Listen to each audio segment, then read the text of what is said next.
Good afternoon, ma'am, sir. First of all, thank you for giving the opportunity to introduce myself. I'm Mary Grace Miranda, 39 years old. I have 4 kids and married. I'm a high school graduate and my work experience, housekeeping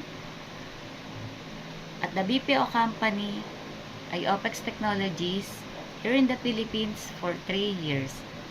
And a residential cleaner in Saudi Arabia for 2 years. My working duty, cleaning the house like scrubbing, sweeping, vacuuming, and cleaning the bathroom, bedroom, kitchen, ironing and washing the clothes, and caring and preparing the foods for cats and dogs, and caring the plants like removing the dry leaves and put at the water.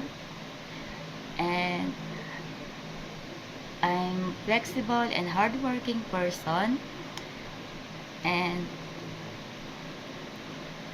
if you hired me, it's an honor. Thank you so much.